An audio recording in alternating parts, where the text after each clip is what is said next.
حضرات مکرم، فتنوں کے اس دور کے اندر اگر ایمان کی سلامتی چاہتے ہو تو اہل حق کے ساتھ رہو۔ وہ کہتا ہے کہ میں جو ہے وہ علمی کتابی ہوں، میرا تعلق کسی فرقے سے نہیں ہے، میں علمی ہوں اور کتابی ہوں۔ میں آپ کو بتاؤں اس کے علم کا عالم کیا ہے، اس کے علم کا حال کیا ہے۔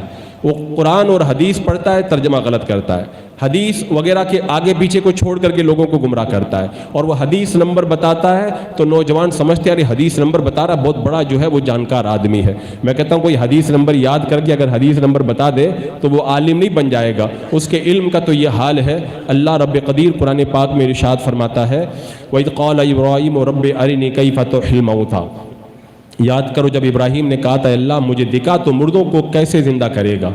اس آیت کو پڑھ کر کے وہ معلوم ہے کیا کہتا ہے، حضرت ابراہیم علیہ السلام کو بھی مردہ زندہ کرنے میں شک تھا معاذ اللہ رب العالمین۔ اس نالائق کو اتنا بھی نہیں پتا ہے کہ عربی زبان میں جب کیفا پڑھا جاتا ہے تو کیفا شک کے لیے نہیں آتا ہے، تو جو انجینئر اور پلمبر اتنا بھی نہ جانتا ہو کہ کیفا عربی زبان میں شک کے لیے نہیں آتا ہے، وہ کہہ رہا ہے کہ حضرت ابراہیم علیہ السلام کو بھی مردہ زندہ کرنے کے اندر شک تھا۔ تو بتاؤ جو عربی کے گرامر نہ جانتا ہو، عربی کے الفاظ نہ جانتا ہو، تمہیں قرآن کیسے سکھائے گا۔ حضرت ابراہیم علیہ السلام کے کہنے کا مقصد یہ نہیں تھا کہ انہیں شک ہے، بلکہ وہ مردہ زندہ کرنے کی کیفیت دیکھنا چاہ رہے تھے، مردے کیسے زندہ ہوتے ہیں۔ ورنہ نبی کے بارے میں شک کا لفظ کہنا یہ اپنے ایمان کا جنازہ نکالنا۔ اللہ تبارک و تعالیٰ قرآن پاک میں ارشاد فرماتا ہے وَلَا تَفَرَّقُوا، فرقہ فرقہ مت ہو جاؤ۔ اس کو بیان کر کے کہتا ہے میں کسی فرقے سے تعلق نہیں رکھتا ہوں، کیونکہ اللہ فرماتا ہے فرقے میں مت بڑھ جاؤ۔ اس کو یہ بھی نہیں پتا ہے کہ علماء نے اس آیت کریمہ کی تفسیر میں بیان کیا کہ رب کے اس فرمان کا مطلب یہ ہے کہ جماعت کے ساتھ رہو، جماعت کو چھوڑ کر کے ہٹ کر کے دوسری طرف مت چلے جاؤ۔ تو جماعت کو مضبوطی سے پکڑنے کا اللہ نے اس آیت کریمہ میں حکم دیا، اور اسی آیت کو پڑھ کر کے کہتا ہے میں کسی فرقے میں نہیں جاؤں گا، اللہ نے فرقے میں جانے سے منع کیا ہے۔ یہ اس کی علمی حیثیت کا عالم ہے۔ ایک جگہ رب تبارک و تعالیٰ قرآن مقدس میں ارشاد فرماتا ہے اتخذوا احبارهم ورهبانهم اربابا من دون اللہ۔ اس کا ترجمہ کر کے کہتا ہے کہ اللہ تعالیٰ نے فرمایا انہوں نے اتخذوا احبارهم ورهبانهم، اپنے راہبوں اور اپنے علماء کو رب بنا لیا، اور کہتا ہے یہ شرک ہے رب بنانا۔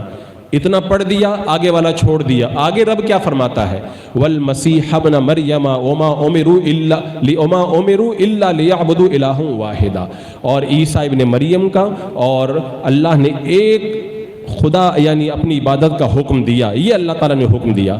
تو بتائیں رب تبارک و تعالیٰ اس آیت کریمہ میں یہ فرما رہا ہے کہ اللہ کو چھوڑ کر کے کسی اور کی عبادت مت کرو، تو یہ اس کی تفسیر کر رہا ہے۔ اللہ تعالیٰ فرماتا ہے کہ میرے علاوہ کسی کی بات مت مانو۔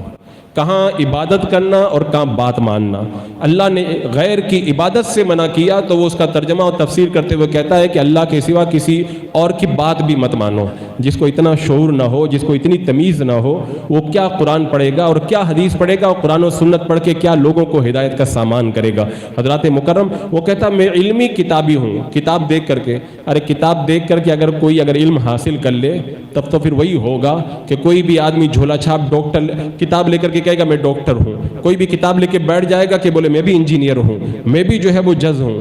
صرف کتاب پڑھنے سے بندہ کچھ نہیں ہوتا ہے جب تک معتبر لوگوں سے علم کو حاصل نہ کرے۔ بزرگان دین فرماتے ہیں جو کتاب کے ذریعے علم حاصل کرے گا، کتاب کو اپنا رہنما صرف بنائے گا اہل حق کو چھوڑ کر کے، تو اس کے جھوٹ زیادہ ہوں گے اور صحیح غلط، اس کے غلط جو ہے وہ زیادہ ہوں گے، صحیح باتیں کم ہوں گی۔ وہ فتنے کے اندر پڑے گا اور دوسروں کو بھی فتنے کے اندر مبتلا کرے گا۔ آج لوگوں کو دیکھیں حال وہی ہے جو حدیث پاک میں میرے آقا علیہ السلام نے ارشاد فرمایا تھا آخری زمانے کے بارے میں کہ اس دور کے اندر لوگ اہل علم کو چھوڑ کر کے جاہلوں کو اپنا سردار بنائیں گے، ان سے سوال کریں گے، وہ ان کے سوالوں کا جواب دیں گے، وہ خود بھی گمراہ ہوں گے اور دوسروں کو بھی گمراہ کریں گے۔ آج اس کا وہی حال بنا ہوا ہے کہ اہل علم کو چھوڑ کر کے لوگ جب اس کے پیچھے گئے اور اس سے سوال کیا، وہ جانتا تو ہے نہیں، غلط طریقے سے جواب دیا، خود بھی گمراہ ہوا اور دوسروں کی بھی گمراہیت کا اس نے سامان پیدا کیا۔ تو حضرات مکرم، ایک بات ہمیشہ یاد رکھیں کہ کبھی بھی